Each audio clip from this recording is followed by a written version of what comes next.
All right. You hear me? I hear an echo. Ah. Now it's better, no? Yes. Okay, so shall I start?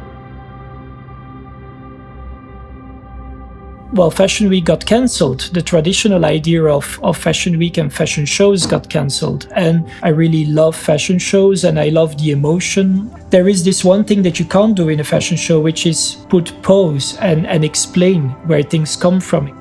I thought it was the once-in-a-lifetime occasion to actually give people the background and to actually have this conversation with Brian, because he's the starting point of all this.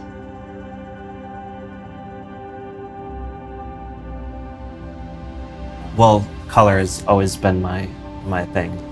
When I first started ceramics, I always wanted to, or pick the most challenging color in ceramics, which is red and orange.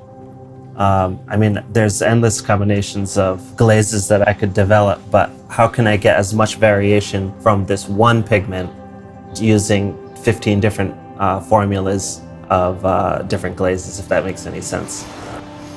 One of the things that I try to do in each piece is get a lot of variation in color and texture.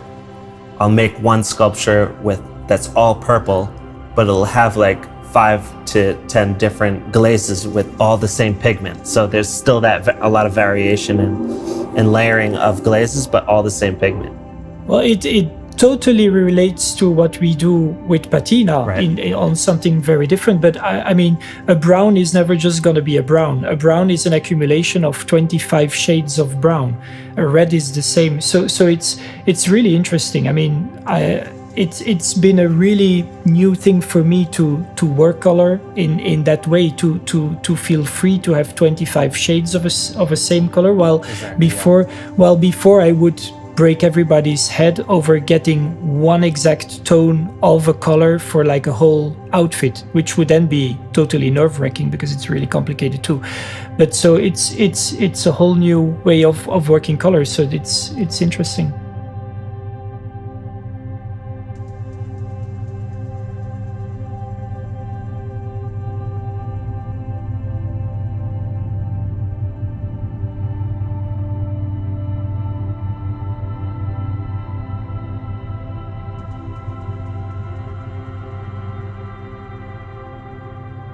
Usually when I start a sculpture, I'll pick one color and I'll go from there. I try not to choose more than 5 colors just because I'm relying on a kiln and heat and glaze flow. If I use too many colors, then they kind of melt into each other and become muddy. So usually I color block or pick 3 colors and then kind of accentuate a sculpture with maybe a little bit of red or a little bit of pink or a little bit of blue. The use of color and the texture, the very organic side of it, just really appealed to me.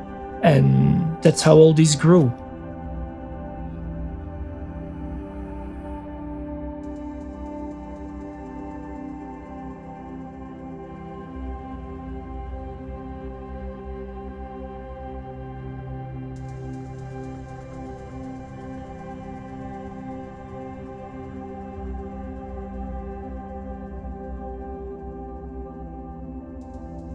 This is actually the first time that I'm doing a collaboration on the ready-to-wear. I got to Berluti 2 years ago, and I guess the first steps for me were to understand the DNA of the brand, to understand the history of the brand and what I wanted to bring to the brand. And so in a kind of a egocentrical way, there was no room for a third inspiration. It needed to be me and Berluti, and it took 2 years to work that out, I guess.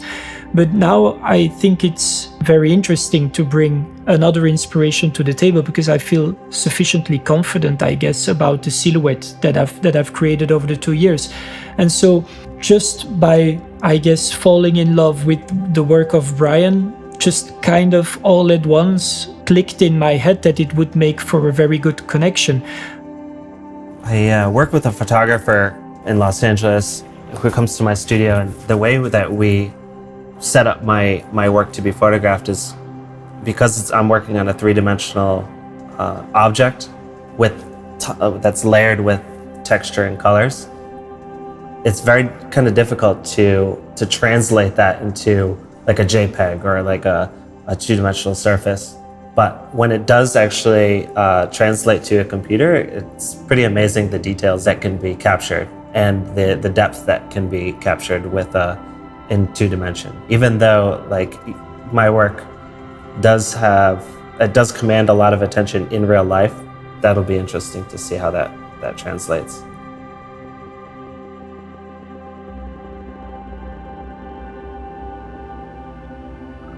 The way I translated Brian's work into the collection can be seen in three different manners. There is a very photographical manner where we took close-up pictures of the works and we printed those on silk shirts. There is a more artisanal manner where we've been knitting sweatshirts by hand and basically using Brian's work as an inspiration. The third interpretation is, I guess, the most traditionally Berluti one, where we see how far we can go color-wise and structure-wise with patina to try and create graphically something that relates to the work, but which is obviously like a more handcraft and traditional way of interpretation. So there is the silky shirts, which is literal, and then there is the patina way, which is way more Berluti.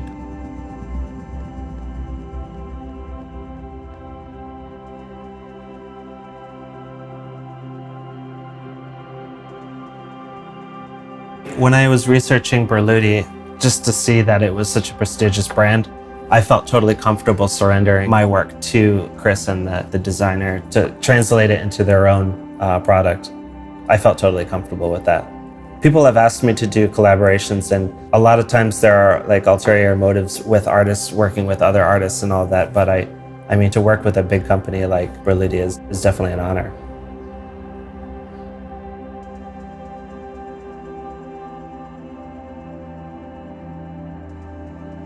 There is this thing that I have with artists is I love people who get their hands dirty.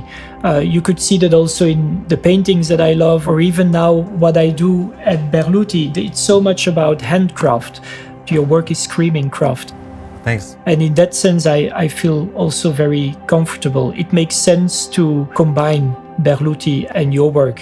I mean, the way that I approach ceramics is very, very non-traditional. I'm exploiting an ancient material, a craft-based material, and turning it into like a contemporary art piece and showing it in non-craft galleries. So the fact that my generation and other generations have been so receptive to this, because it is kind of like a slap in the face to a lot of traditionalist artists working in ceramics. So the fact that I've gotten this far and people think it is wild and it's very interesting says something about this time period in art and culture.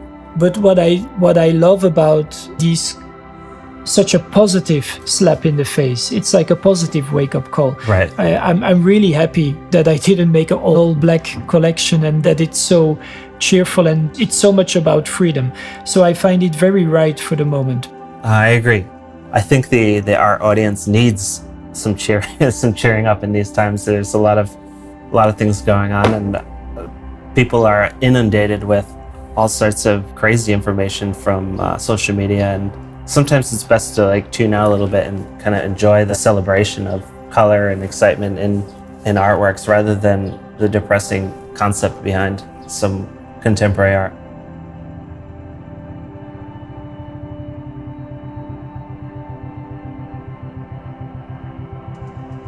I very much enjoyed this different way of presenting the work to people, and obviously we're also gonna make like a big photo shoot out of this collection, because for now there's only so much I can show.